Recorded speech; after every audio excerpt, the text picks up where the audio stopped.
Greetings and welcome to PBH 275, Injury Prevention and Control.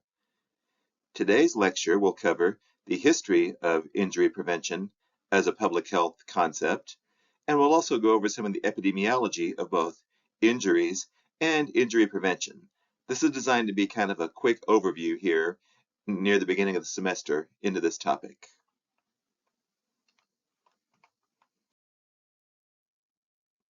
We will start today by talking about injury prevention and why it is a public health issue. Then we'll talk a little bit in comparing and contrasting how injuries differ from diseases or illnesses in terms of the public health impact and how they are also similar.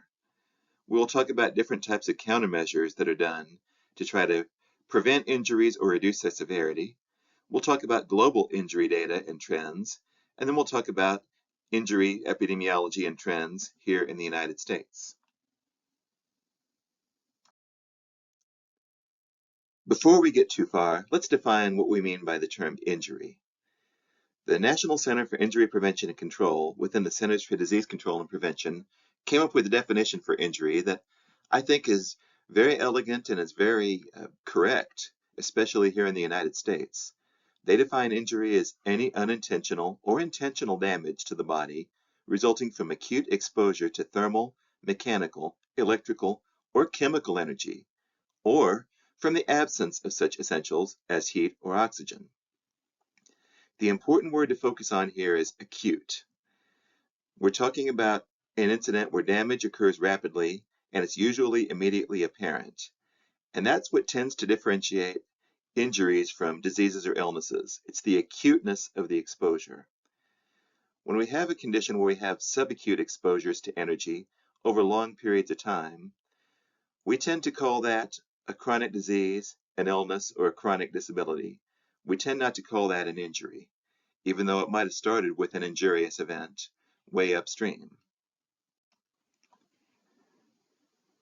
One example of the difference comes from if we talk about smoke inhalation being a source of injury. If you're in a building that catches on fire and you breathe a bunch of smoke and it causes immediate damage to your lungs and your lung function, we consider that to be an injury.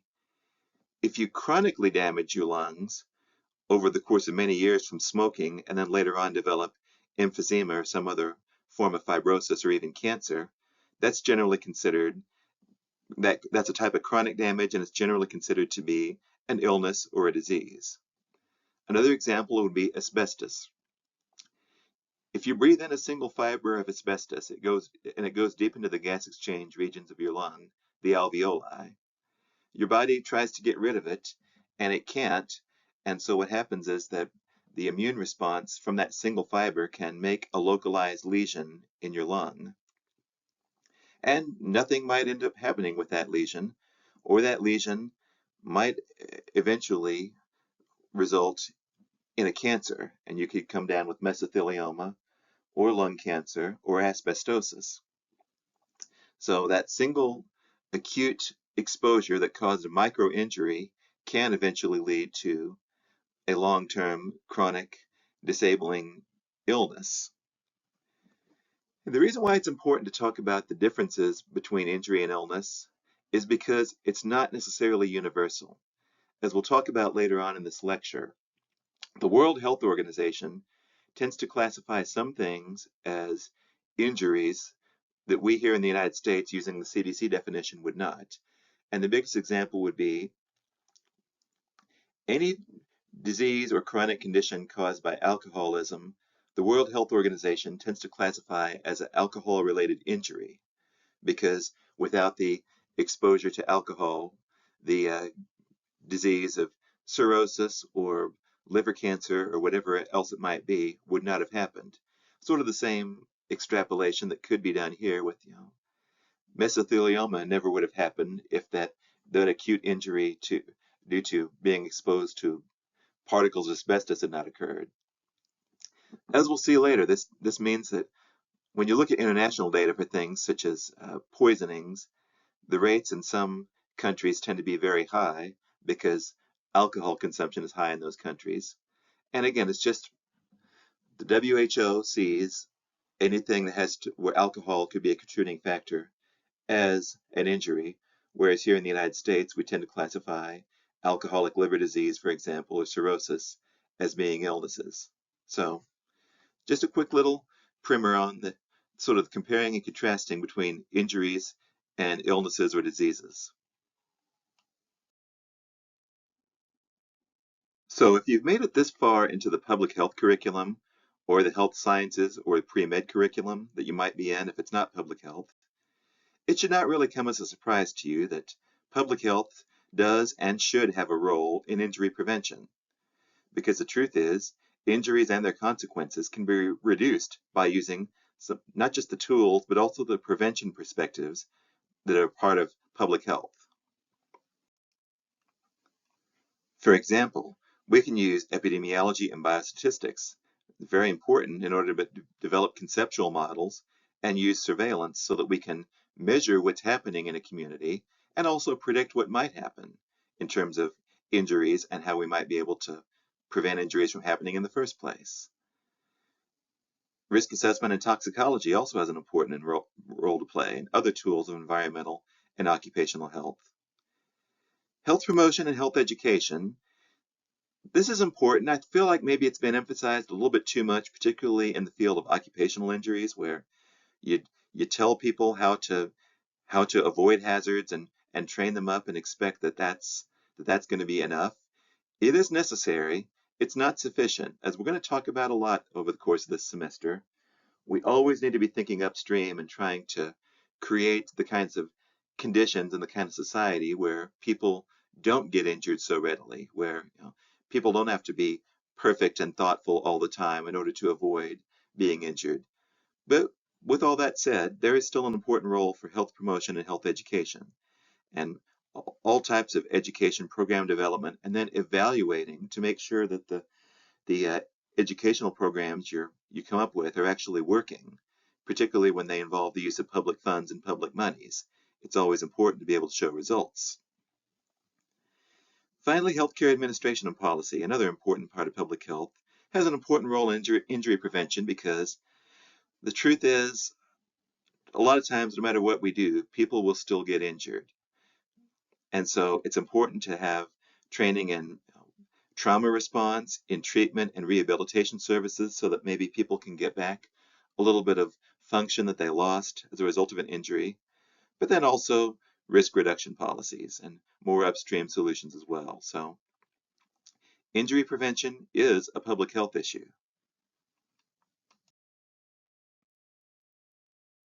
For many centuries of human existence, injury has not been a major focus of study or even a part of public health. And part of that is because, and this is unfortunately a mindset that can still, in certain places, exist into the present day, this idea that injury has traditionally been regarded as a random and unavoidable occurrence, that, there was nothing we could have done to prevent this thing from happening. Another term that's often used to be used for injuries was acts of God or accident, which I want to try to train you to not use the word accident to talk about injury events, because the word accident sort of implies that things are unpredictable and therefore not preventable. And as we'll talk about a lot over the course of the semester, most injury events, at least many injury events, are predictable and they at least are amenable to some forms of prevention. They might not all be preventable, but they're much more preventable than maybe we've traditionally thought over the course of human history. Another reason why injuries have not been a major field of study is because with injuries, oftentimes you're dealing with human malice, and that's still the case today. A lot of times injuries occur because somebody deliberately inflicts injurious energy on somebody, assault, murder, things like that. There's also a thought that injuries only happen to people when they are careless. There's a sort of this victim blaming, this idea that injuries are individualistic. They're not a social problem, but it's because people aren't conscientious enough. They're not careful enough. And that's has kind of held back injury as a field of study, unfortunately. And as we'll talk about a lot over the course of the semester, it's not a very helpful framing, and it's also, for the most part, not true. The creation of hazardous environments is what is the real problem.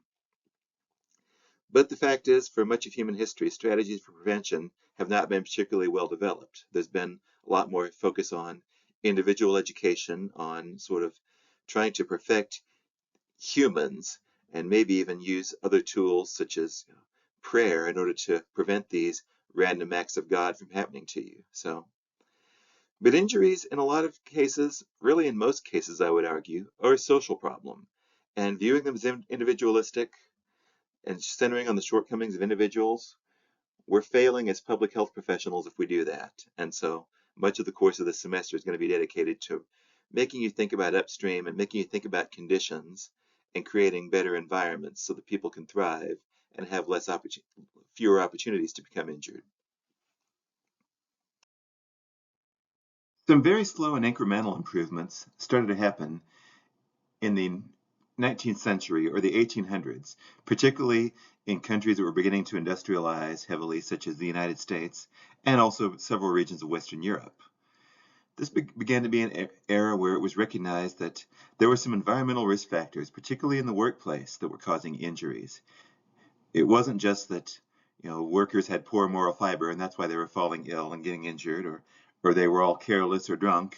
It was people started to recognize that, hey, there might be some common risk factors that are causing all these injuries, particularly on the job, and maybe we should think upstream and do something about that. But of course, again, this is the early to mid 1800s, so progress was not quick in this. But the concept of industrial safety and of accident prevention as a field began to develop. There were actually some places, such as New York City, that developed accident prevention bureaus within their city governments to try to minimize the harms that were happening to citizens of New York City in their jobs. And no states were doing it at the state level yet. There certainly was no efforts at the federal level, but this was certainly a start. What also slowly began to spur on protections for workers, in particular, well, we're talking mostly about workers here because that's where a lot of people were getting injured, was on the job. There were a lot of movements for worker protection being born in a few fields that had powerful union representation. Before the 1800s, unionization on the job really wasn't a very common thing at all, except for a few skilled artisans who banded together to form guilds that would negotiate for working conditions, for better pay, for things like that. But these were people like glass blowers and people that had very specific artisanal type skills. In the early to mid 1800s, particularly starting in Philadelphia with some of their union movements that emerged in that city, and then up and down the eastern seaboard, we started to slowly move into where regular people with regular jobs, not necessarily the skilled artisans, but people with just regular jobs that were dangerous, started to also advocate for collective action, for unionization, for being able to negotiate with their employer to have a safer and more healthy work environment. Again, this was slow, but it did start to emerge, particularly here in the United States, in the early decades of the 19th century. But the unfortunate truth of this era is that most people still didn't have any kind of protection through collective action, and so a lot of people were getting injured on the job and then being fired and quickly replaced. And for the most part, when employers were asked about employees who were injured, they were still blaming the victim, that, that person did something foolish, they were careless, they were intoxicated, they didn't pay attention. And there wasn't a whole lot of attention given to the fact that hazardous conditions exist that greatly increase the odds of people getting injured, and that maybe we should address those conditions because a lot of times it was just sheer luck that people weren't getting injured. It had nothing to do with whether they were paying attention or doing the right things. The conditions were just so dangerous.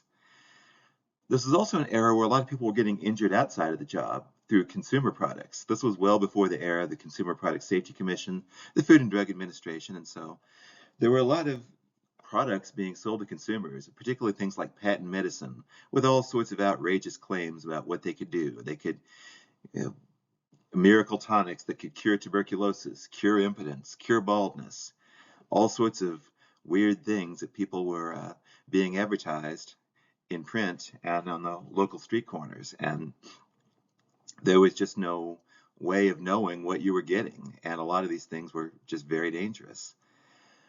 We also hadn't yet considered the importance of having safety in public places, such as state parks, city parks, even national parks. Particularly in the western United States, the things that we know now as national parks that have rangers and that have at least some degree of trail maintenance, guardrails over some of the more dangerous overlooks and things like that. Those didn't exist before. People were taking their lives into their own hands if they went to what is now known as Yellowstone National Park or Yosemite National Park. And so there was a lot of things in the 19th century that still were not particularly safe. So it started at the local level, but eventually the state and federal governments started to realize as well that injuries were a public health issue because people were dying in what should have been the primes of their lives as a result of occupational injuries, recreational injuries, vehicle injuries, as cars became more widespread in society throughout the 20th century, and other dangerous consumer products. So there was a recognition that societies are paying a cost as a result of these hazards that are existing in our society and in our workplaces, and recognizing it as a public health issue, finally. During the 20th century, we started to use epidemiology as a foundation for prevention and control strategies. Again, just not assuming that accidents are random and unavoidable, but that there are strategies for prevention and control. One very important organization was born in the early 20th century, and that's the National Safety Council. They've done a great deal over the past 100+ years to ensure that there have been societal improvements, not just in workplace safety, but in consumer product safety and in recreational safety. They've recommended a lot of the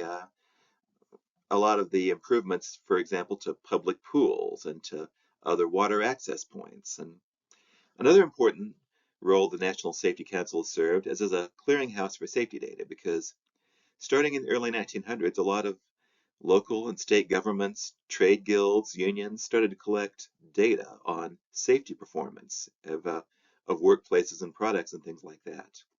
Well, in order to have one common clearinghouse where this data could be sorted, cleaned, comparisons could be made, we needed an organization like the National Safety Council. So this is another great thing to come from the early 20th century.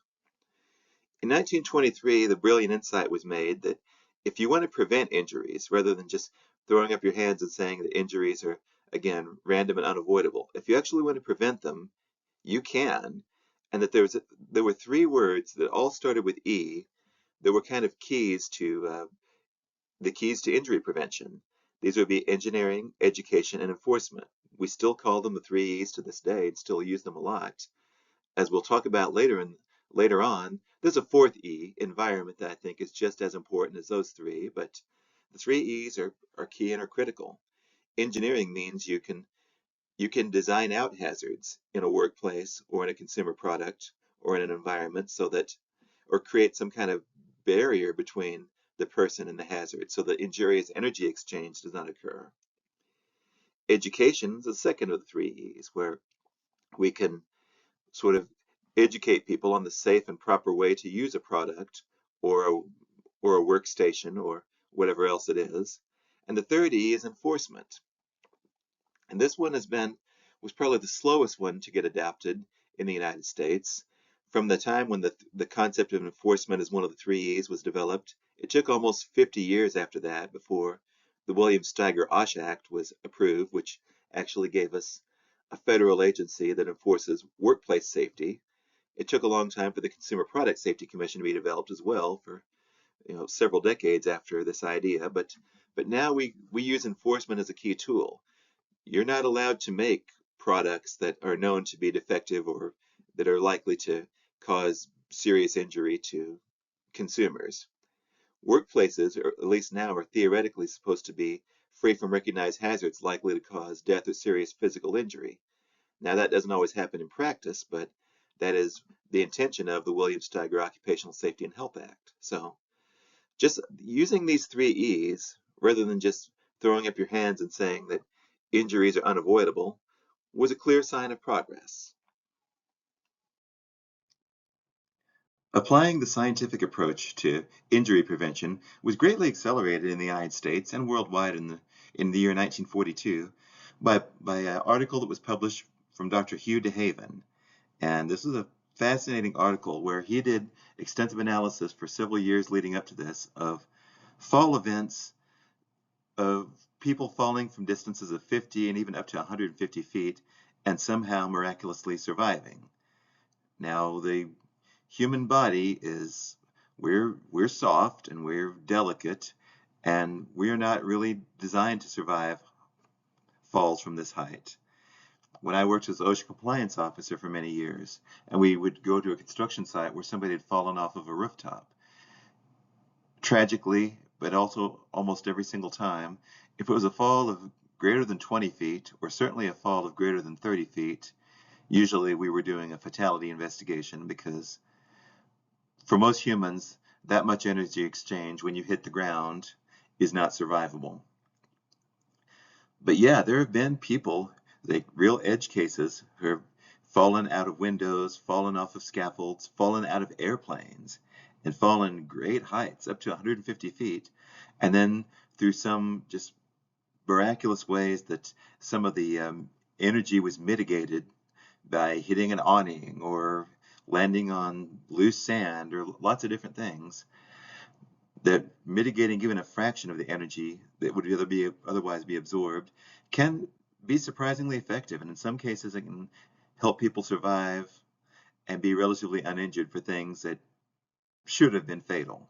And so Dr. DeHaven put out what seems like a very obvious claim now, but it was kind of revolutionary at the time, that injury is caused by energy exchange, and anything we can do to mitigate even a fraction of energy exchange will increase event survivability, and that products, workplaces, everything else should be designed with this in mind.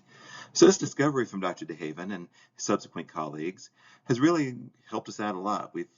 It's really helped with engineering designs that prevent or modify energy exchange. As automobiles became more prevalent during the 20th century and a lot of people were dying in very gruesome ways due to automobile collisions, some of this research went into making some of the products that we know inside vehicles the way they are now. Like, think about seatbelts for a second. There had to be a lot of different experiments with different materials because the modern seatbelt is designed to absorb a lot of energy so that the person in the passenger compartment absorbs a lot less. They're designed to be strong, but also stretchy. They're usually made of nylon or rayon or some other material where you will move forward quite a bit and stretch against that during a severe front end or rear end collision. But it absorbs a lot of energy. You know, you could make seat belts out of steel, and they would hold you in place very well during a collision, but so much energy would be transferred to you because they're so rigid that you probably would die from a collision, or at the very least, you'd have a severe spinal cord injury. So this pioneering research went into figuring out what is the material we need to make seatbelts out of. What is the material we need to put on dashboards as padding to absorb collisions? This is also where we came up with the concept of the breakaway steering wheel. A lot of early fatalities in automobile collisions were due to people becoming impaled on the steering column. If you have a breakaway steering column, that won't happen anymore. This is also where a lot of the research went into. You can have regions in the car on the front and the back that we call crush zones or crumple zones, where the middle is designed to fold and absorb a lot of the crash energy before it gets to the passenger compartment. Also, I want you to think about bicycle helmets. There's a reason why they're the size and shape that they are. It's through many different studies of energy exchange. It was determined that this is the optimal design to absorb as much crash energy as possible, keep it from going into the skull and into the brain, while also being something that does not block vision, that does not affect balance, that does not create a orthopedic issue by having too heavy of an object on your head while you're trying to ride. So really it started with Dr. DeHaven in 1942, and a lot of what we know about energy exchange and how to design safety equipment, products, workplaces, and things like that really stem from that. We're very much indebted to his work. It took a long time before the United States had uniform regulation for protection of workplaces, but finally in 1970, the William Steiger Occupational Safety and Health Act was passed, which created two very important federal agencies, OSHA, or the Occupational Safety and Health Administration, and NIOSH, or the National Institute for Occupational Safety and Health. And as a result of the OSH Act, we now had sort of uniform baseline standards safe for how safe workplaces were supposed to be, including some specific rules for particular operations, and also what was called a general duty, the general duty to provide a workplace that's free from recognized hazards likely to cause death or serious physical harm. These two very important agencies still exist to this day. OSHA is part of the U.S. Department of Labor, and NIOSH is part of the CDC. In 1972, the Consumer Product Safety Act was passed, and along with that came the creation of a new federal agency, the Consumer Product Safety Commission. This was important because there were a lot of products that had been released into the U.S. marketplace that were causing some pretty severe injuries and even deaths, and there was a recognition that there needed to be some agency that could, particularly for things like toys, that needed to review, make sure that certain toys and other consumer products were appropriate for use, would do the thing they were supposed to do, wouldn't cause injuries, and were maybe age appropriate. The Consumer Product Safety Commission is largely responsible for the fact that we have an age range now for toys, where certain toys are not suitable for children under 4 years old if they have small parts that can break off and be swallowed, for example. So that was an important expansion of safety and health in the 20th century.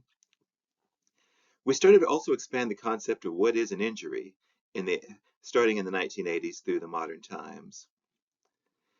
We started to think about self-injury up to and including death by suicide as a type of injury that could be amenable to public health intervention just like any other sort of injury.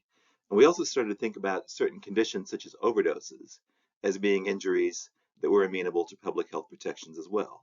We're going to talk about overdoses later on in the semester in greater detail. In 1986, the federal government officially put many of its injury control resources into the hands of the CDC via the Injury Prevention Act of 1986. This wasn't thought to be a natural fit at first. I mean, think about it. The CDC stands for Centers for Disease Control, and we're talking about prevention of injuries here. But when we think about it, a lot of the risk factors and a lot of the prevention strategies for chronic illnesses and for acute illnesses can also apply to injuries. And as it turns out, the injury prevention has been a good natural fit in the CDC, and it's still there to this day.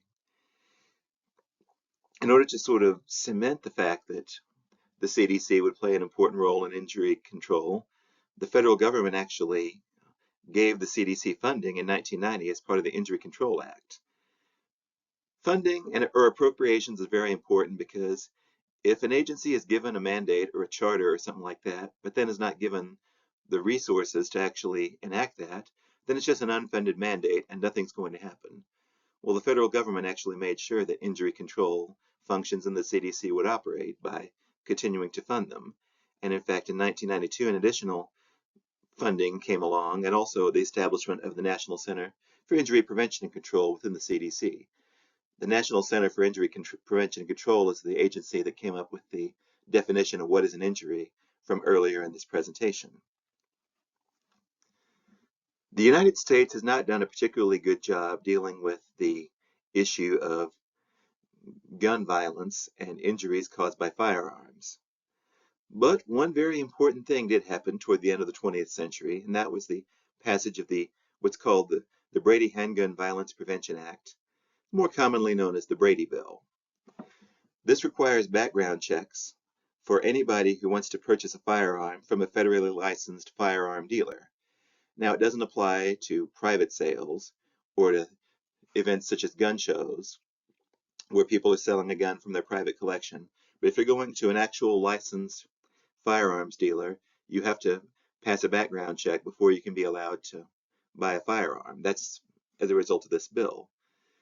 This bill was inspired by the attempted assassination of President Ronald Reagan in 1981, and it was named after James Brady, who was the press secretary for President Reagan. And during that assassination attempt, James Brady got caught in the crossfire and was severely injured.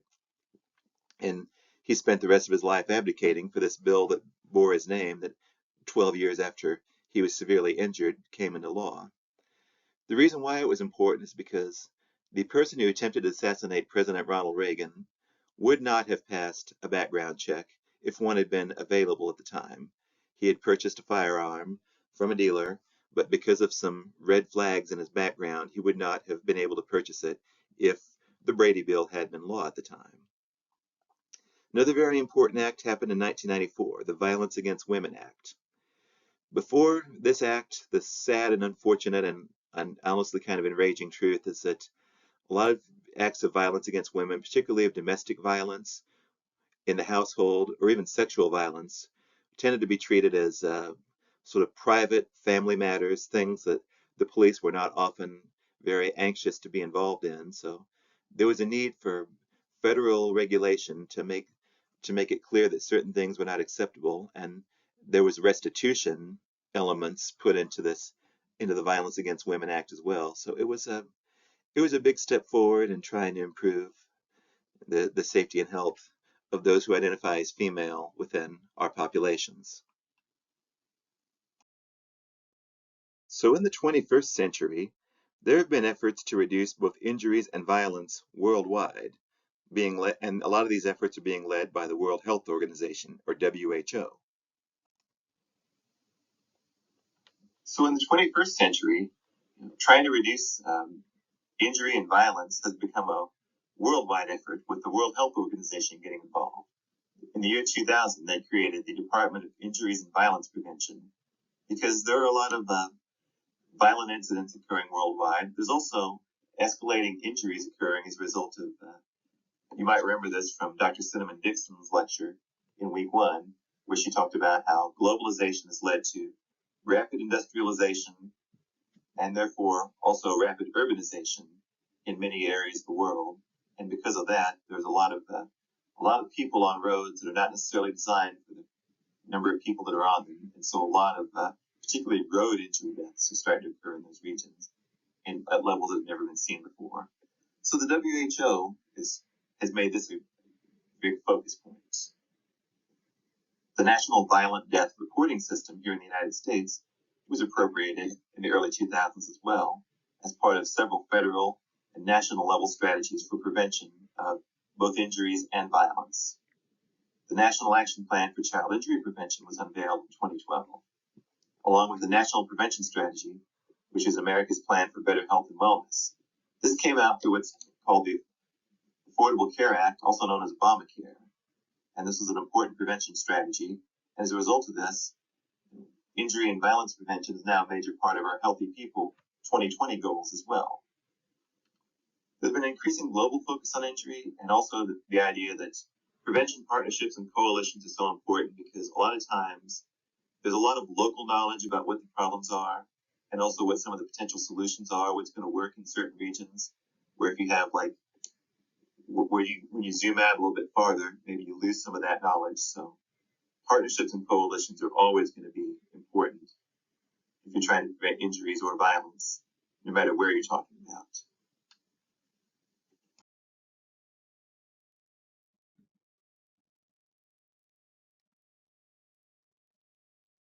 So just to clarify some vocabulary again, we do not want to use the term accident in this course.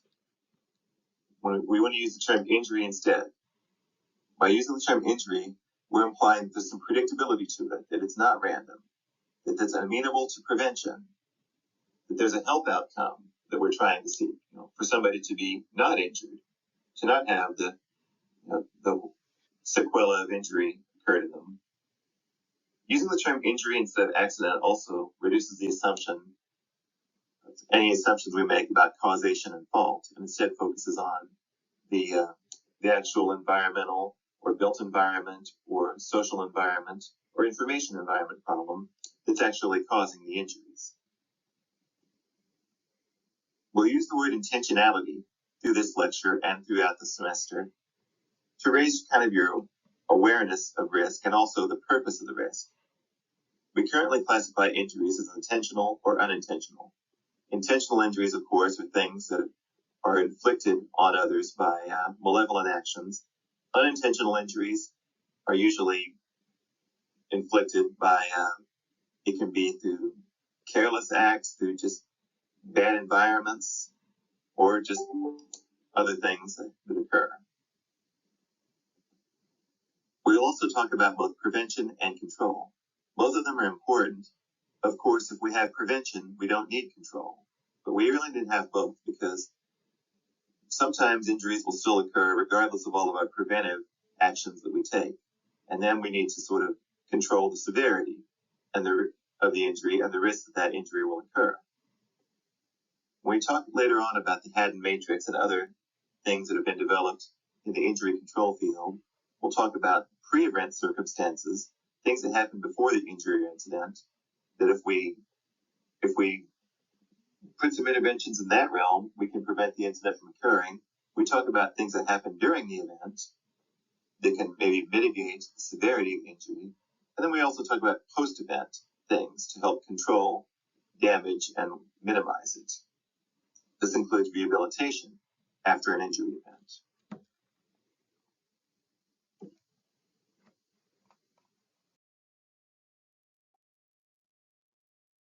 So there are two major categories of injuries when we talk about intentionality. There are unintentional injuries and intentional injuries.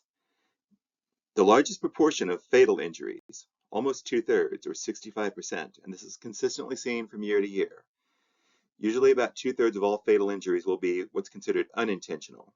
It wasn't supposed to happen, but it did happen, would be another way of thinking about it. These include things such as motor vehicle injuries, falls, poisonings. Unintentional poisonings are now the leading cause of injury death, and that's something we're going to talk about much more as we go through this semester. Fires and burns, drowning, choking, suffocation, and sports injuries. One thing that a lot of unintentional injuries have in common, and it's kind of the common thread you see in a lot of them, is there's a strong environmental component. It's often the built environment, or the information environment, or the workplace environment, or sometimes even the social environment that puts people in proximity to a dangerous condition, or maybe encourages people to be in proximity to a dangerous condition, and then sometimes an unintentional fatal injury is a result of this. So there's a very strong environmental component to unintentional injuries. The other main category of intentionality is intentional injuries, by which we could also simply say violence. Now, this violence can be self-inflicted, as often happens with non-suicidal self-injury, which we're going to talk about later in the semester, and also death by suicide. A lot of intentional injuries are those that are inflicted on people by others, by direct person-to-person violence. This can include homicide, non-fatal assaultive violence, and then violent exploitation of women and children and elder abuse. With intentional injuries, there tends to be a strong social component to the injury.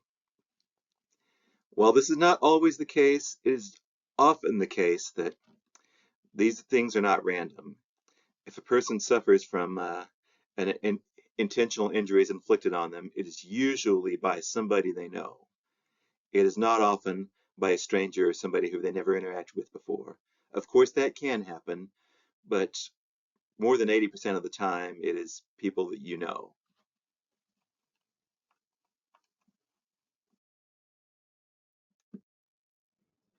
I want to show you a graph now about a injury in the United States that's particularly bad, where the United States is an outlier, where we have a rate of injury much higher than many of our peer nations, and that is unfortunately gun violence.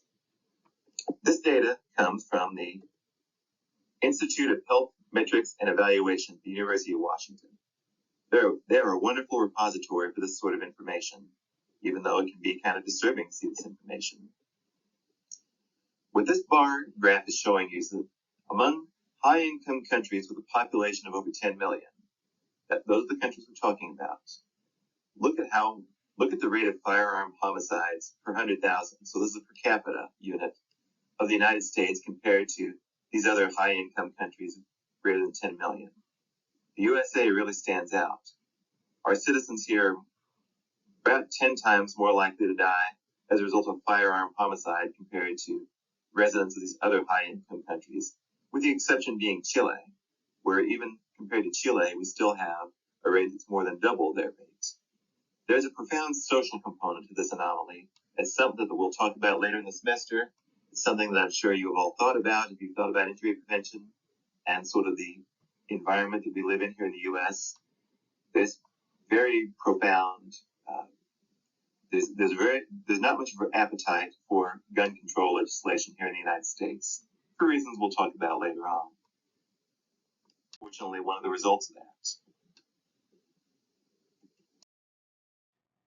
So the guest lecture from Dr. Cinnamon Dixon in week one kind of got you familiar with the concept of vulnerable road users, people that are pedestrians or cyclists or unbelted passengers in buses and trucks, sometimes many people crowded into a bus or a truck. That 56% of all global road deaths are these people that we call vulnerable road users. And 92% of worldwide vulnerable road user deaths occur in low and middle income countries. That's quite a contrast to high-income countries such as the United States, where the drivers of vehicles are the majority of road death victims.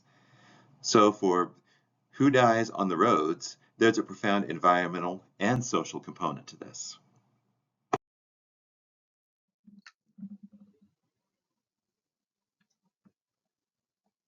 So we talked before about how there are some big similarities between injuries and illnesses. And in fact, sometimes the terminology gets a little bit fuzzy when you're talking about subacute or chronic injury exposures that lead to a condition later on.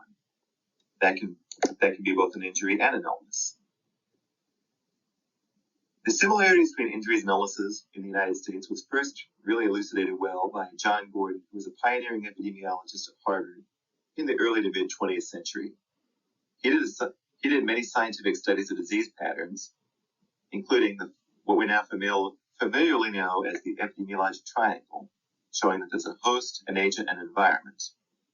He applied the same approach to injury, and some of his pioneering work explained that injury was also the result of at least three sources: the host, the agent, and the environment. Again, it's the epidemiologic triangle that's been applied toward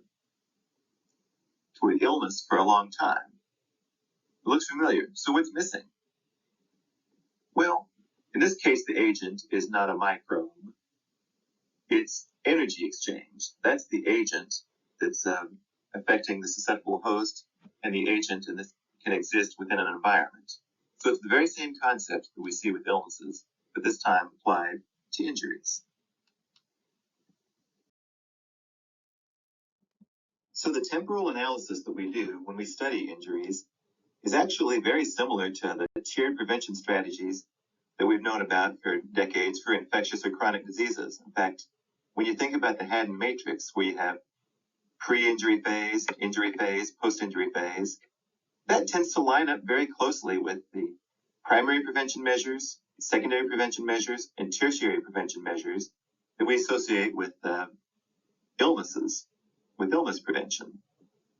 And just as a quick example of how you can apply these same concepts to injury prevention, think about primary prevention measures for, say, preventing death in a motor vehicle accident.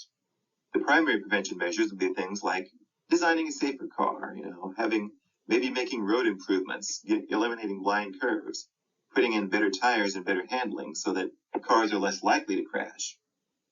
The injury phase, or what we call secondary prevention measures, for when we talk about illnesses, these would be things such as airbags and crumple zones where you didn't avoid having the collision, but much of the energy generated by the collision was dissipated before it got to the driver.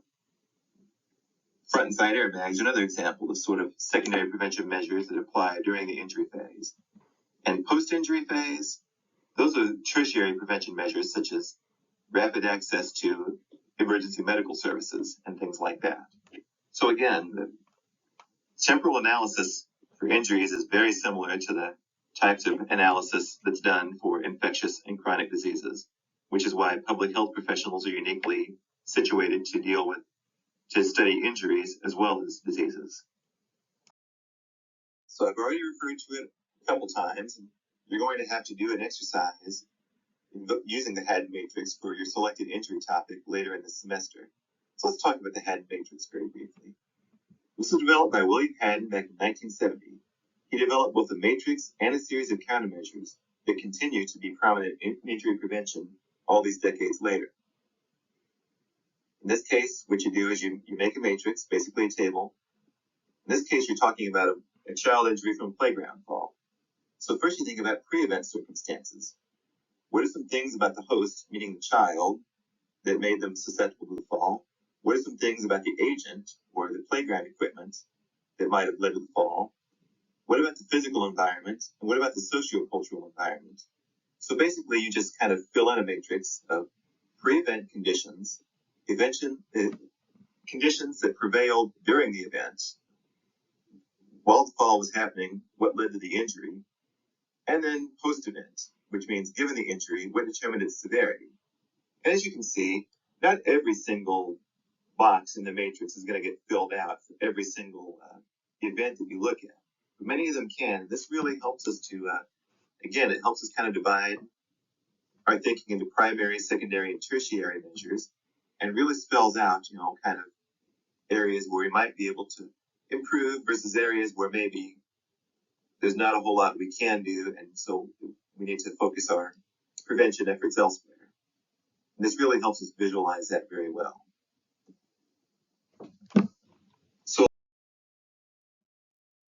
So along with his matrix, William Haddon also developed a series of countermeasures that have been refined and built upon over the years, but they still are basically the same that they were back in 1970.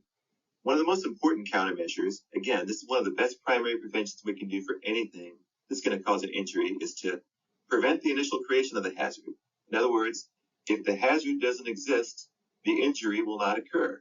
This sounds like a very basic concept, but it still is something that we struggle with culturally, even in modern times. There are certain products that are just inherently unsafe, and certain practices that are inherently unsafe that have simply since been banned or prohibited by occupational safety and health law, by consumer product safety law, and things like that. For example, you can't buy three-wheeled all-terrain vehicles anymore. They were just so inherently unstable that they caused so many injuries and deaths. As of they stopped manufacturing and selling them in 1985. Now all-terrain vehicles are four-wheel, and they're a lot more steady. And it even applies to small things like lawn darts. When I was a child in the 1980s, you could still buy lawn darts. You can only find them on places like eBay now. They've not been manufactured in decades because they were just an inherently unsafe product. The next countermeasure is to reduce the amount of energy contained within a hazard. With here, you're kind of making an acknowledgement that some hazard is going to have to exist, Our society's decided that we're all periodically have to hop in a multi-ton metal box and go at great speeds down some roads to get places. Or that if you're going to treat, say, a cancer, you're going to have to use a very toxic drug that will kill the cancer cells. There are some inherent dangers in those, though. So you can, for example, you can package toxic drugs in smaller, safer amounts. You can make them child-proof. You can reduce the horsepower of motor vehicle engines or put a governor on engines so that you can't go more than, say, 100, 110 miles per hour, which is still well over the speed limit, but there's not been political appetite yet to reduce road speeds below a level where you could almost be guaranteed to survive a crash. But that's an example of reducing the amount of energy contained within a hazard as a countermeasure. You can prevent the release of a hazard that already exists. Again, if firearms exist or pools exist, you can make sure that you've got adequate fencing or that the firearms are stored in locked containers when not being used. And things like child-proof cigarette lighters, child-proof medicine containers. These are all examples of where the hazard exists, but you can prevent the release of the hazard. The fourth countermeasure, again, if you can't eliminate the hazard, is to modify the rate or spatial distribution of the hazard. the best example of this is the first one where, let's say you've got a boiler or some other high pressure vessel. There's a point beyond which, the pressure buildup is no longer safe. It's beyond the level that's needed for whatever process you're doing. And in that case, you have safety valves that will be triggered whenever the boiler reaches that certain level of pressure, and it will get no farther. The fifth countermeasure is to create a time or space separation between the hazard and the people you're trying to protect it from. One of the best examples right here in the Las Vegas Valley would be all the pedestrian overpasses that have been built over the Las Vegas Strip in the last 20 to 25 years. We've greatly decreased the number of collisions between pedestrians and automobiles on Las Vegas Boulevard as a result of all of these pedestrian overpasses, along with the bollards and other things that actually physically deter people from trying to cross Las Vegas Boulevard on foot at surface level, at street level.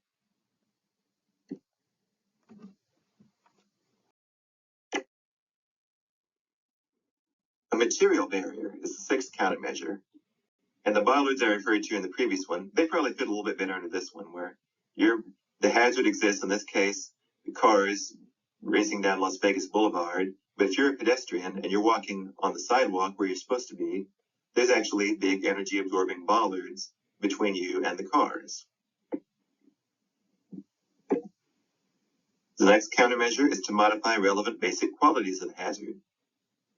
Again, this is some of the stuff that was revealed from those pioneering fall studies in the 1950s, some of those trying to disrupt the transfer of energy between the hazard and people. And there's some examples you see here. The eighth countermeasure is what we in the occupational and environmental realm often will call target hardening, where you actually kind of make people more resistant to damage from the hazard. This could be from dietary supplements. It could be from musculoskeletal conditioning. It can be from things like prohibiting alcohol sales and consumption near recreational water areas, so people who go to those areas are less likely to be impaired. Again, it's not the ideal practice because the hazard is still there. People are still being exposed to it. You're just kind of making the people sort of harder and more resistant to it. So while it's not ideal, it's still important. And then countermeasures 9 and 10, about countering the damage already done by the hazard, stabilizing, repair, rehabilitate. Again, if we've gotten to that point, that means that we could not apply some of the previous countermeasures, or they failed, or something. I mean, it's always important to provide as much tertiary care as possible. Think about tertiary strategies, but you always want to work upstream. If you've learned nothing else in public health, I hope you know that by the time you get to countering damage already done, stabilizing, repair, and rehabilitation, the bad thing has already happened. So while this is important, the earlier countermeasures, the upstream actions that prevent this from happening in the first place, are always going to be more important.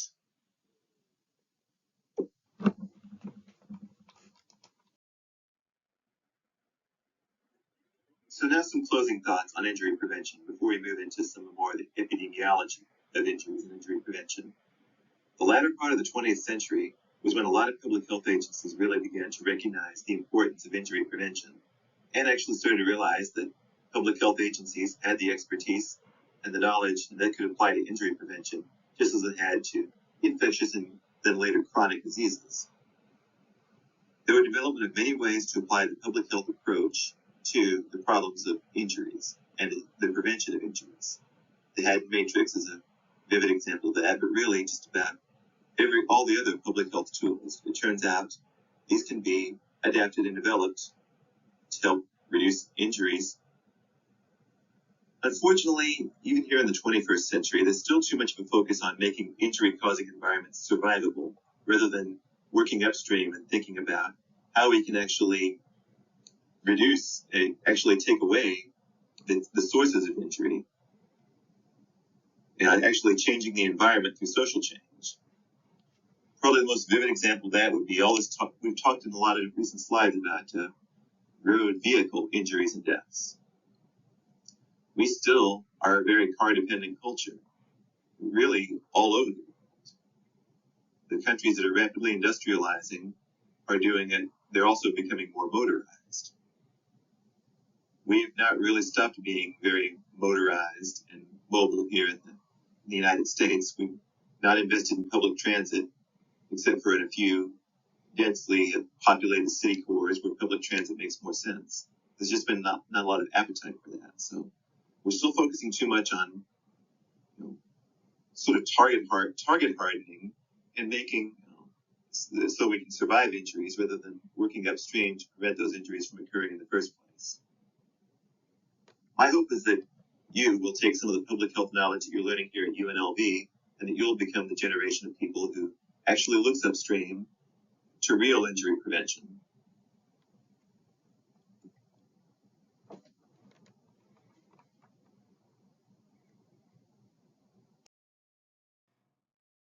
Now we will move on to the epidemiology of injuries and injury prevention. But first, a very important reminder. Injuries are not accidents. Please do not use those words interchangeably. The word accident implies an unpredictability, a randomness, or sometimes the word accident is used in our current culture to indicate incautious behavior by somebody that led to the event. Injuries, for the most part, are often predictable and preventable. Not every case, but in most cases, injuries are predictable, and to some degree they can at least be mitigated, if not completely prevented. So now when we talk about epidemiology with injuries and injury prevention, we're saying, how do we measure the problems, and what do we do with what we find? So now let's take a look at global injury statistics. Much of the data I'm going to show you comes from the WHO, World Health Organization, from their Global Health Estimates 2014. What the WHO data consistently shows is that more than 90% of the world's deaths from injuries occur in low and middle income countries. That should not come as a surprise to you, having watched Dr. Cinnamon Dixon's lecture from the Week 1 module. The built environment in many low and middle income countries just has so many inherent dangers in it. Unfortunately, violence happens a lot in low and middle income countries as well, leading to injury. This often is a result of destabilization of governments and other conflict that occurs within the borders of these areas. But as I discussed earlier, the United States is not immune to this either, particularly when it comes to gun violence.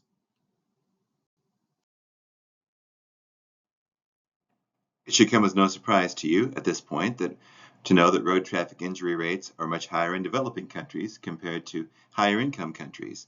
When you look at the entire world, road injury deaths represent 29% of all global injury deaths. And you can see how interpersonal violence is 11%, self-harm is 16%, falls are 15%. But then that bright blue section of road injuries does seem to indicate that that would be a major point of emphasis if we want to prevent people from dying of injuries globally. Here's some 2021 data from the World Bank, which shows that in low and middle income countries, they only account for 60% of the world's registered vehicles and 10% of the world's paved interurban roads, but they also account for 92% of the world's road traffic deaths. And as you can see, particularly low-income regions of Southeast Asia have a very high fatality rate per 100,000. There's a lot of vulnerable road users in these regions. There's a lot of small motorcycles, tuk-tuks, scooters, things like that are used on roads and often mixed with much bigger vehicles and cars.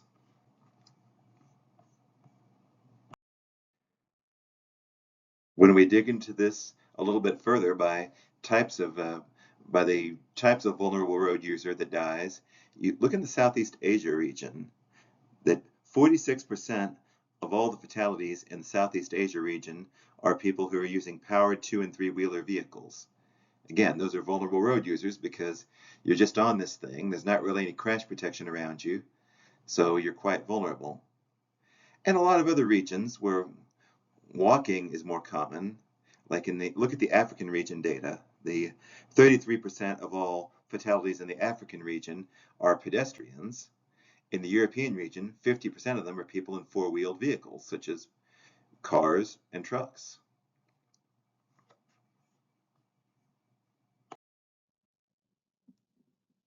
So we want to look at 5 particularly high-income countries and want to see the trends in the road traffic deaths. Again, these are trends per 100,000. These are adjusted for population increases. We see that from the year 1978 through about the year 2012, that mostly they all trended in a good direction, where there were fewer per capita deaths every year. Part of this is due to improved safety of cars, but also it's due to improved safety of the built environment. Actually making a safer place for people to drive, to walk, to bike. Designing in some of those add and countermeasures we talked about earlier, like we have here on the Las Vegas Strip, with bollards that keep pedestrians and cars separate.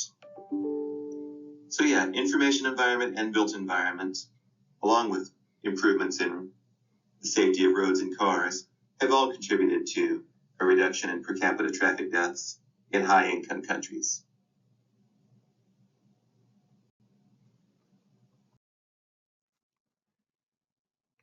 Here's some more WHO data.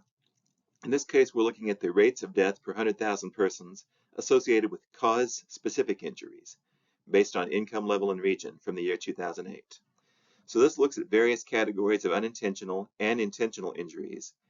And the first column you see on the left are the rates of all these injuries in high-income countries. This includes the United States, Canada, much of Western Europe, Japan, a total of 32 nations in the OECD that are considered to be high income, that have a decent amount of resources available to protect citizens and provide a relatively safe environments. To the right of this are all the countries of the world that are considered to be low and middle income, and they're sorted by region. We have the ones on the African continent, from the Americas, the Eastern Mediterranean region, Europe, Southeast Asia, and the Western Pacific region. So we'll go over some of this data now.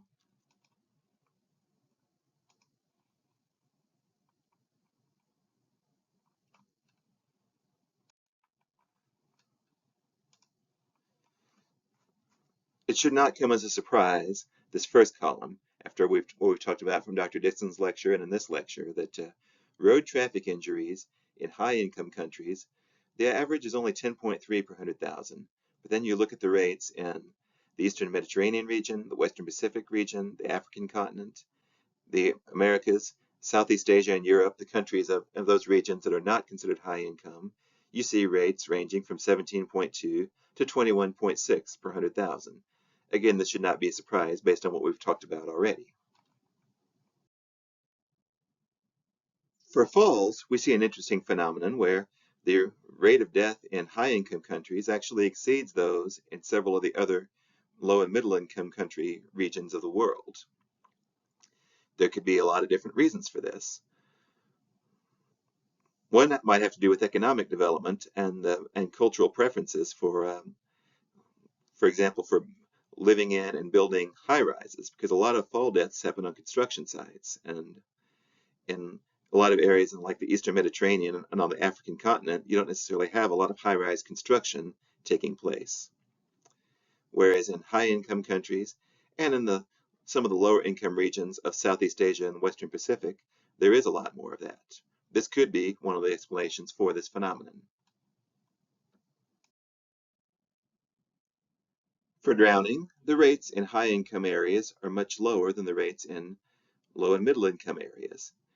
This probably has a lot to do with, in higher income regions, there's maybe a little bit more investment in safe swimming and making sure that there are lifeguards present in public swim areas, and making sure that residential and municipal pools are built up to standards, and that for open water swimming that there is more not just more lifeguards, but more secondary and tertiary prevention available in these regions than there might be in regions of less economic means.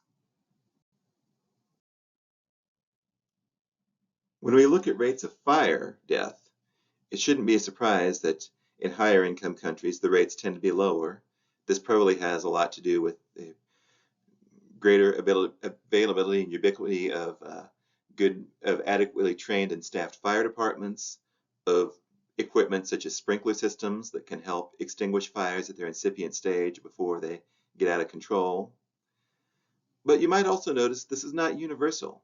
If you look at the rates for high-income countries and compare it to the rates of the rest of the Americas and the Western Pacific region, the parts of those regions that are not high income, you see that those regions actually have rates that are pretty competitive with, or in some cases even better than the death rates for fires in high-income countries.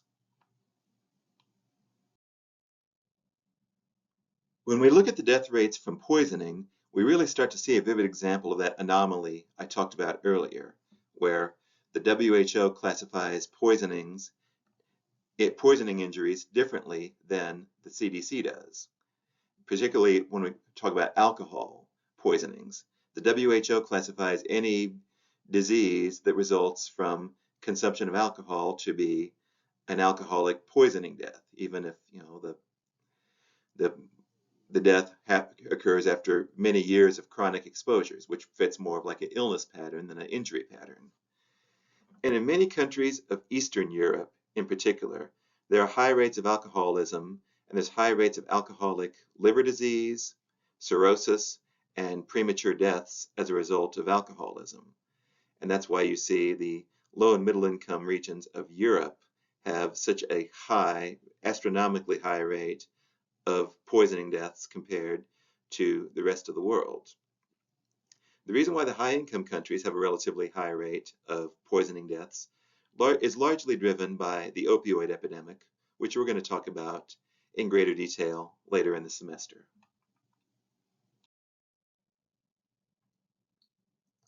Unfortunately, regardless of income level, and when we look at high-income, low and middle-income regions, rates of self-harm are pretty high across the world. And in the high-income countries, 13.4 per 100,000. We're talking about self-harm leading to death in this case. So death by suicide would be another way of describing that. And you see that in many regions of the world, this is a problem that we as global health and public health professionals need to try to come up with some solutions. You do notice that rates of self-harm death are a little bit lower in the African continent and in the lower income regions of the Eastern Mediterranean and the Americas. There are some cultural and also religious reasons why rates of self-harm death might be lower in these regions, or at least the rates at which they're reported might be lower. But regardless, this is a worldwide problem that we need to be focusing a lot more global and public health attention on.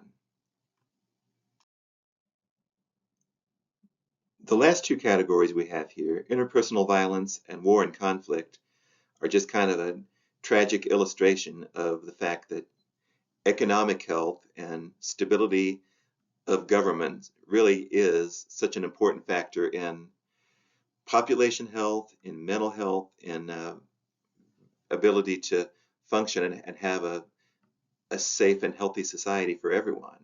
That as more destabilization occurs, as more war and conflict or more economic pressures build up, unfortunately, this causes a significant rise in interpersonal violence and in war and conflict. When we talk in this semester about how a lot of different things are public health, things you don't think of as being public health, like economic policy or monetary policy, ways that certain countries and regions have exploited other regions for minerals and things like that, or for cheap labor, and have caused destabilization. I mean, it does matter, and so a lot of things that we don't think of as being public health or of making a difference do really make a difference, and they cause a lot of suffering in a lot of other societies far away from where we are, and it's something that we just can't be immune to.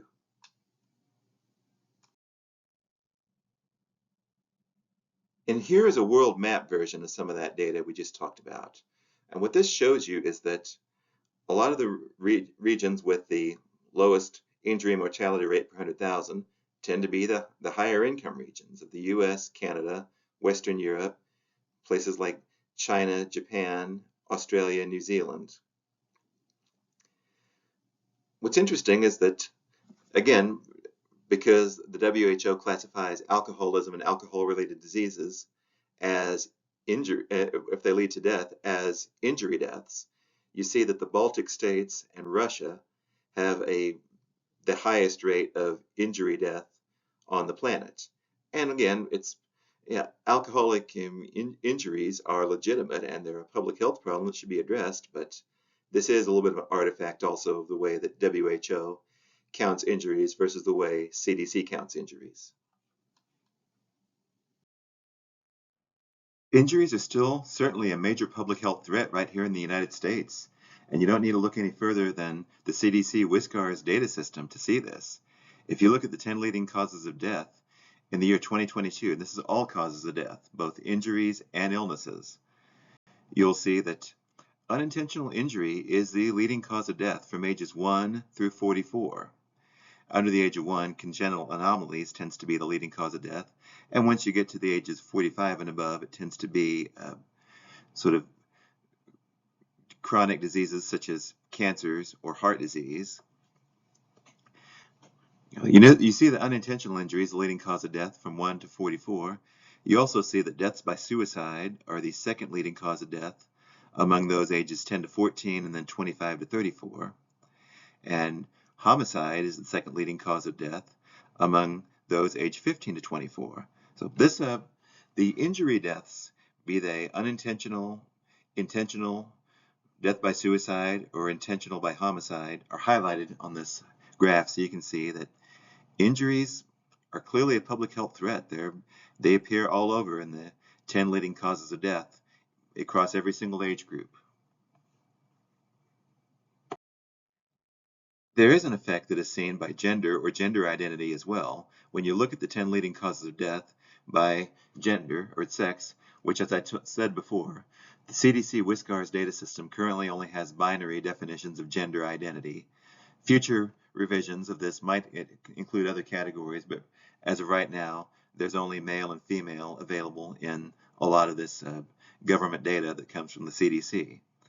And so for those who identify as male, you see that heart disease and cancer are by far the two leading causes of death, but then unintentional injuries are number 3 at a rate of 8.8% of all people who died that were male or identified as male in the year 2022 died as a result of unintentional injuries. When you look at those who identify as female, you see this quite a bit farther down. It's the 7th leading cause of death, and only 4.8% of all these deaths were due to unintentional injuries.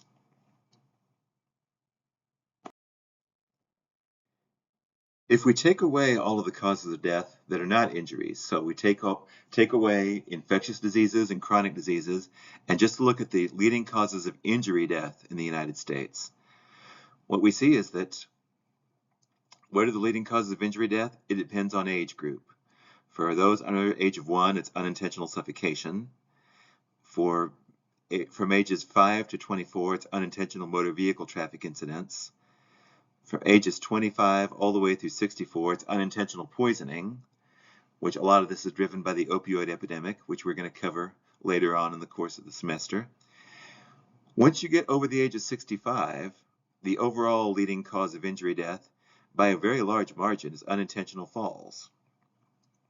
Fall events that are survivable when you're younger and when you have stronger bones and stronger musculoskeletal systems are not as survivable as you get older, and this is seen consistently in data. We're going to have a whole entire lecture on falls later on that dives deeper into this data.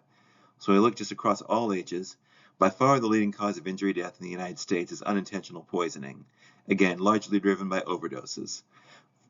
And then falls and motor vehicle traffic deaths, pretty close to each other. What's interesting is if you add up firearms, both suicide and homicide, which are the 4th and 5th leading cause of injury death for all ages, if you added those two up, it would actually be right up there with falls and motor vehicle traffic in being at or near the second leading cause of injury death.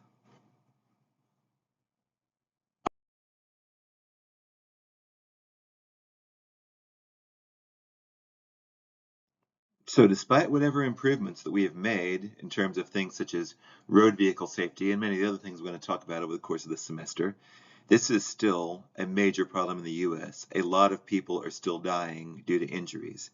It's still the leading cause of death for people ages 1 to 44. If we look at 5 years of data from 2018 to 2022, we've had an average of more than 275,000 people in the United States dying every year due to injuries.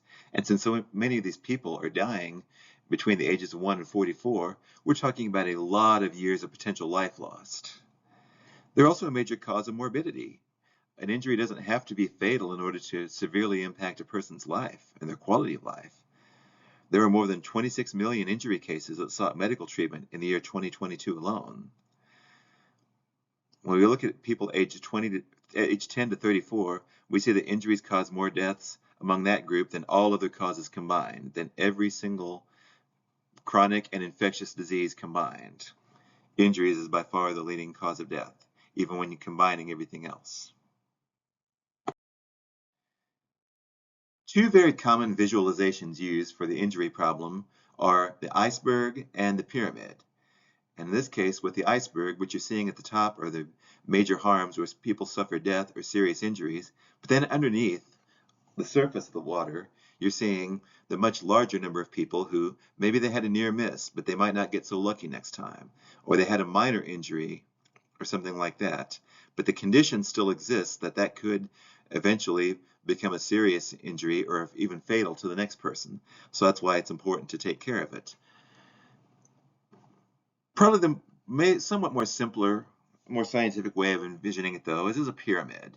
And this is what, when you think of it as a pyramid, it really brings home why it's so important to think upstream and think of removing injurious factors from society. Because, yes, we want to prevent deaths. That's the worst kind of physical harm that can occur. And in the year 2022, there were 307,785 injury deaths in the United States. But for every injury that results in death, there's a little over 10 injuries that result in hospitalization in that same year, over 3.2 million people. And they might have various levels of morbidity and possibly even short or long-term, and maybe even for the rest of their life, level of disability as a result of those injuries requiring hospitalization. And below that, for every one injury that results in death, there's at least 75 injuries that result in having to go to an emergency department, go to a physician's office and be treated for something, which might or might not become a chronic issue. And there's even some injuries because people maybe lack health insurance or because they are undocumented and don't want to interact with the healthcare system, where injuries are treated at home or not treated at all. For those, we have to rely on some extrapolation because, of course, if people don't interact with the healthcare or public health system, they don't get counted. But the current estimate from 2022 is that there was at least 23 million of those cases. And so that's 75 of those for every single injury resulting in death. So again, if we can improve conditions, we're not just going to reduce deaths, we're going to reduce morbidity and mortality and just suffering and make a safer and better society. And that's why the pyramid visualization really helps, I think. So now I'll discuss some of the demographics of injuries, and you'll see that there's some health disparities in our culture. Injuries do not equally affect everybody. The first one will probably not come as a surprise to you, that those who are born male, who identify as male, tend to have higher rates of both fatal and non-fatal injuries. There are cultural reasons for this. There could also possibly be hormonal reasons, as oftentimes people with elevated levels of testosterone will tend to engage in more high-risk behavior. And again, there's sometimes cultural factors where, a couple of people encouraging other people to take risks can have quite a profound impact on the risk that people take, and sometimes it can be fatal risks that are taken as a result of dares or peer pressure or things like that. There are racial differences in fatal and non-fatal injuries. A lot of this has to do with built environments. There's a lot of times the roads and the playground equipment and the schools in lower income neighborhoods where sometimes there's more racial minorities live there, are just more dangerous than the built environments in higher income neighborhoods that tend to be, wider. We know that unintentional injury death rates increase as income decreases.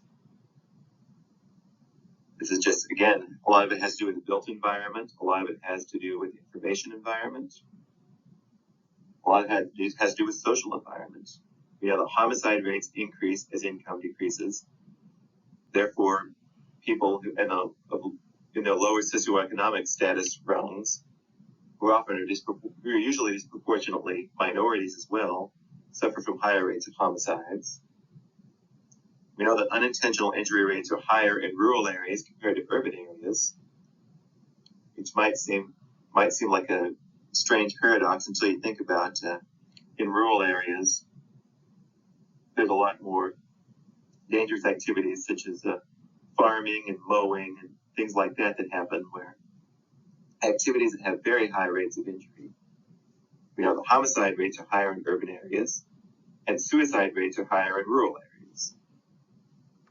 This is something that these are phenomena that existed even before the present opioid epidemic, which has really driven high rates of both suicide and unintentional injury in rural areas.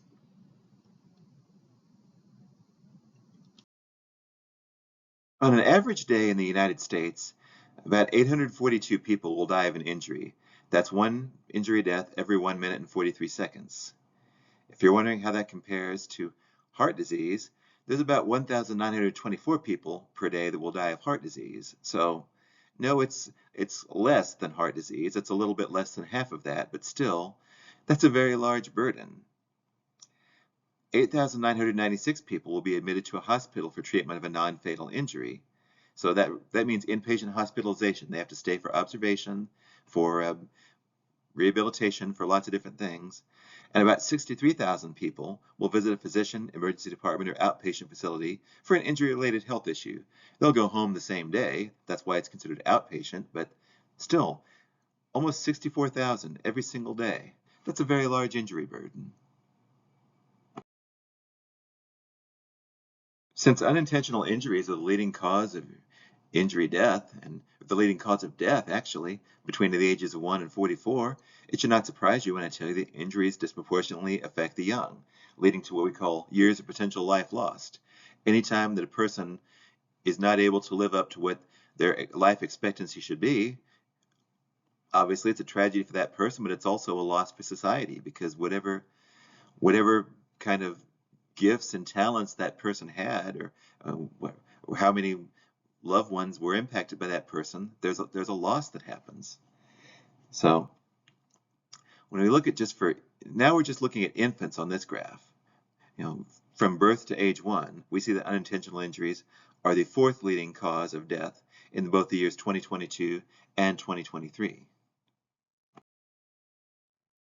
Ages 1 to 9, it's now the leading cause of death. About 30% of all fatalities in ages 1 to 9 are due to unintentional injuries.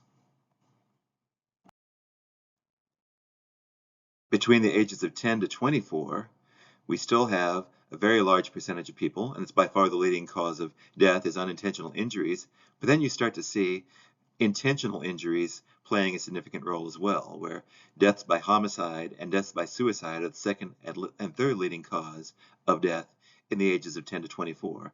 And these 3 forms of injury, unintentional, intentional homicide, intentional death by suicide, are almost 74% of all deaths in people ages 10 to 24. In ages 25 to 44, the percentage of deaths that are due to injuries is 53%. Still very high, and you still see that unintentional injuries and deaths by suicide are the first and second leading cause of death. But between these ages of 25 to 44, you're starting to see some of the chronic diseases make their way up the list as well. Heart disease and cancer. But still, more than half of all deaths in this age group are due to injuries. In ages 45 to 64, you can see that unintentional injuries only account for 10.9% of all deaths, and suicide only accounts for 2.6%, and that death by homicide is not in the top 10. And when you get to the 65 and older population, again, unintentional injuries are 3% of all deaths. By this time, it's chronic diseases and infectious diseases are some of the major killers. And neither death by suicide or death by homicide are among the 10 leading causes of death in those aged 65 and older. So again, all this to just say, injuries disproportionately affect people earlier in their life. And when we look at all causes of years of potential life lost in the year 2022, we see that injuries account for almost 40% of them, with unintentional injuries being 27%, death by suicide 7.1%, death by homicide 5.6%.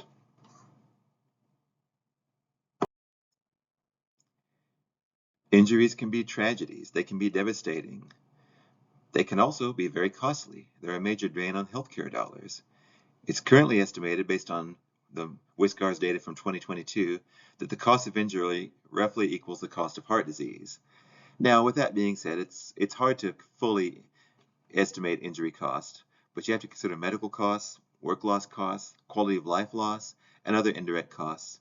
And the epidemiologists at the CDC, the number they came up with when they added up all those costs was that in the year 2022, cost of injury was estimated to be $5.6 trillion.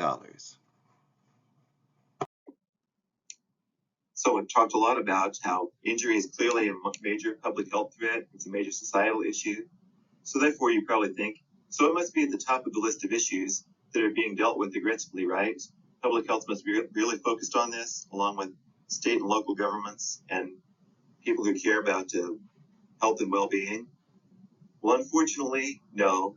Injuries and injury prevention have really not received the attention that they probably deserve based on the proportion of death, disability, suffering, and monetary costs that are incurred from them. I'll go over some of the reasons why this is the case now. So if we want to start with why injuries are the neglected epidemic, we have to go all the way back to the whole injury and accident discussion we had earlier, and we thought of many times. A lot of people in our culture still see injuries being a result of random, uncontrollable events. They were bad luck, or they were an accident. It's also been seen that a lot of times we associate injuries with risk-taking behavior, and that therefore it's something that, we're not responsible for what people do that's dangerous, they should have known not to do.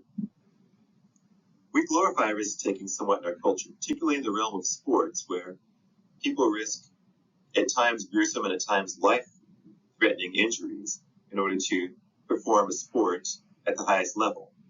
Not just ball and puck sports, but things like motorsports as well, and swimming and Olympic sports. I mean, there are real risks of severe injuries and death from a lot of these sports, but we kind of glorify that risk-taking in our current culture.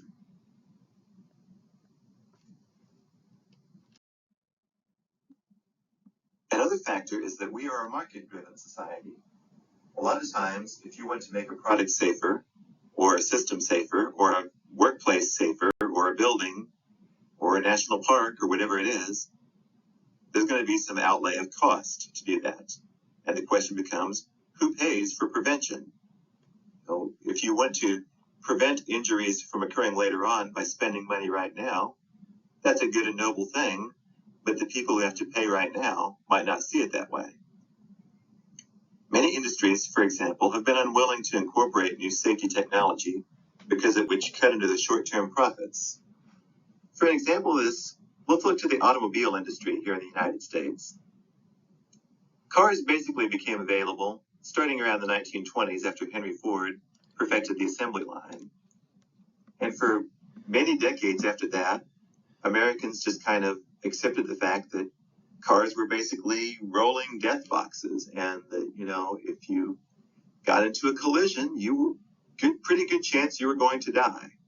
People just kind of looked at the advantages that cars in a mobile society provided them and assumed that we just have to deal with the risk and, do the best we can with it. Well, that kind of changed in 1965. 1965, when consumer advocate Ralph Nader published a book called Unsafe at Any Speed, The Designed-In Dangers of the American Automobile. Now, the name Ralph Nader might be familiar to you because he's still alive, and in fact, as recently as a few years ago, he was still periodically running for president on the Green Party ticket and also still being a visible consumer safety advocate. But what Ralph Nader showed way back in 1965 using some of the auto industry's own data was that auto manufacturers knew how to build a car safer. They knew how to make it less dangerous for its occupants. The problem was, if they did so, the car would be heavier and therefore not perform as well, wouldn't go as fast, and would also be more expensive. And none of the major automakers at the time wanted to be the first people to integrate these known safety improvements because their competitors would be able to undercut them on price then. What this unfortunately does is it kind of means that consumers were stuck for many years with cars that were more dangerous than they needed to be. And this is where federal regulation is so important. As a result of the demand from the public that these car manufacturers start making their cars safer, Ralph Nader specifically wrote about the Chevy Corvair, which is pictured here, a rear-engine car that, you never want to be in a collision in one of these. It would not turn out well for you. But because of the outcry from citizens once they realized that cars were not being made as safe as they could, was that the National Highway Traffic Safety Administration was founded.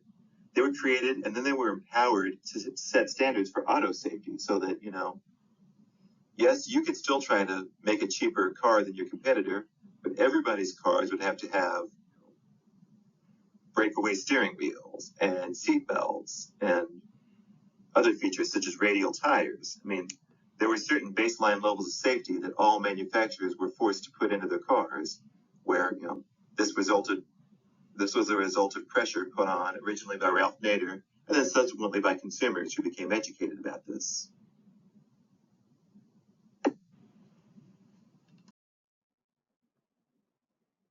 Along with the belief that injuries and accidents are synonymous and that injuries can't really be prevented, our culture often still has the attitude of victim blaming too, that if you hurt yourself, it surely must have been because of stupid or careless behavior. I can tell you in the occupational safety and health world, this is still what a lot of plant managers and other supervisors still do, rather than exploring how product designs or workplace layouts and things like that could be improved. But instead, victims are often criticized for not using things properly rather than looking at the design of things. Again, we need to focus our attention more upstream. As I kind of alluded to earlier, it's not just the public, but also the media often will not give attention to routine injury events. Sometimes it's hard to get local stories about the need for a crosswalk, for example. But it's easy to get media stories about a wonder drug or other medical breakthroughs. This is just one of those information deficiencies that happens in our culture. Some of the most passionate, highly educated, and people who can have the best ideas for what really works to prevent injuries also work for state agencies or universities and are therefore not allowed to directly lobby policymakers. They can indirectly lobby policymakers through advocacy coalitions, and then this is often done, but it's not quite the same as the manufacturer that doesn't want a new regulation on his product can directly lobby policymakers, and that's an unfortunate difference. There's a general lack of information and interest among public and medical professionals about injuries. This is a shocking but true statistic. Only 18% of pediatricians, these are people who go into training, into medical training specifically to treat the unique needs of younger adults, children. Only about 18% of them receive drowning prevention education in school. They might know how to treat a patient who comes in after having been pulled out of a pool or a river or an ocean, but only 18% of them receive drowning prevention education in school that they can then pass on to their pediatric patients or the parents of their pediatric patients.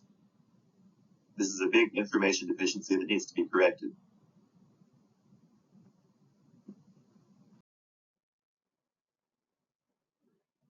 Sometimes the science and the evidence clashes with ideology when we're talking about injuries. And a clear example of this is the Centers for Disease Control and Prevention would be the logical agency in the United States government to study the effects of gun violence, some of the factors in gun violence, some of the preventive strategies for gun violence. But back in 1997, there was an amendment added to the funding for the Centers for Disease Control and Prevention called the Dickey Amendment.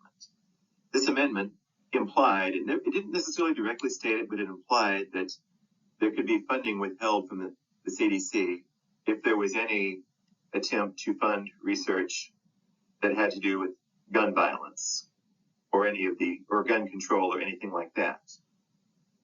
It wasn't until 2020 that it was finally clarified, the legislative intent that no, the CDC can go ahead and do gun violence and gun control research without having to worry about having their funding cut.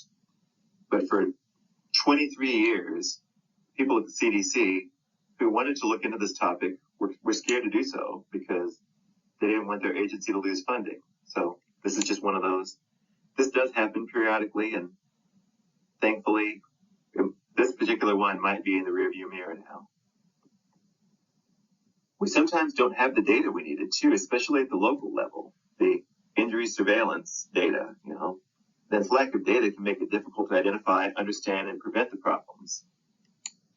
Sometimes we realize that there's I guess we call it outbreak of injuries occurring in certain communities and neighborhoods, but it takes an unusual number of events to occur before action might be taken just because local data is limited.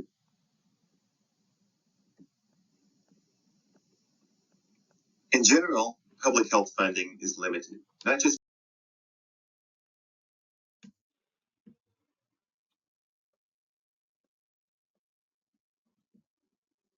when you're in public health, you realize that many things are affected by social influences, including injury rates. It is the task of public health to monitor and create solutions to many injury issues. However, there's also society which in some cases pushes people in directions that maybe public health would not want them to go. For example, it's current societal preference here in the United States that road infrastructure should be designed for efficiency of moving people and goods at high speeds. This is why a lot of urban neighborhoods have high-speed interstates going through them. And part of that has to do with somewhat discriminatory policies in land use as well, which we'll get into later on in the semester. But this social preference for roads being for moving people and goods at high speed means that roads are dangerous for pedestrians and cyclists. People aren't conditioned to look for them. There's not always a safe place for you to ride or walk along the side of the road. It's just not that way in a lot of other cultures. In many countries in Western Europe, residential areas have an average speed limit of about 19 miles per hour. And on other roads in urban areas, it's like 31 miles per hour. So, whereas you have people driving 45, 55, 65 miles per hour through residential areas of places like Las Vegas. We just haven't designed the roads for anything other than people in cars. There's also a societal preference to not engage in stronger screening for access to firearms. There's a belief in the United States that the right to bear arms shall not be infringed. That's written in the Second Amendment, but people interpret that to mean that there should be absolutely no restrictions whatsoever to the right to bear arms or the right to purchase firearm. That's just something that doesn't exist in a lot of other cultures, and because of that, we have high rates of firearm homicide and suicide, among other reasons. So I've talked about a lot of stuff today that hasn't necessarily been very sunny or very encouraging, so I'm going to give you some good news here as we get toward the end. I'm talking about conditions here in the United States. Deaths from injuries has decreased substantially over the last 100 plus years. We're having a lot fewer deaths, total and also per capita, from falls, fires, drowning, Firearms, even though that's not gone down as much as we'd like to, based on the prevalence of firearms in our culture, burns, and also poisoning by gas and vapors. There's also been a substantial decrease in motor vehicle deaths. This is in spite of the fact that there are more vehicles on the road and more vehicle miles driven now than at any time in history before. But because of safer road designs and safer car designs, total motor vehicle deaths have decreased. Unfortunately, we're starting to see a big increase in unintentional injury death from overdoses, which is something we'll talk about in a future lecture. Some of these decreases I've talked about are due to, again, an increase in safety accompanied by industrialization. We're more aware of occupational hazards now. We're aware of how to make transportation safer. We're making homes safer. We're making heating systems safer and less likely to catch fire, for example.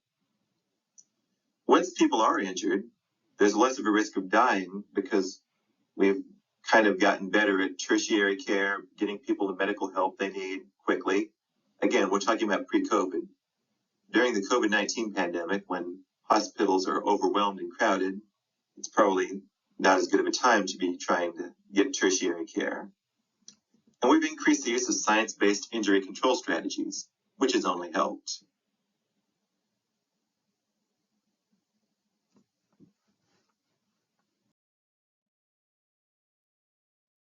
In closing, injuries are not unpredictable and unavoidable. Society does play a large role in some of the injury rates that we still have to this day. We could do some things societally to reduce injury rates and make this a much safer society where people don't have to live in under such a threat of being injured and dying. But there have been some choices that have been made, and some of them I think could stand to be unmade. We talked about those earlier. Injuries are a leading cause of death in those from 1 to 44 years old, and a leading cause of years of potential life lost. They're also costly and a major drain on our healthcare system. Again, there are a number of reasons why injury prevention is neglected, but it's the role of public health to shed light, bring attention, and come up with solutions to the problem. We can't just point to the way society is and say society is flawed. If we don't have solutions to bring to the table as well, people aren't going to listen to our messages. So always keep that in mind. So that's it for this week. Let me know if you have any questions or concerns.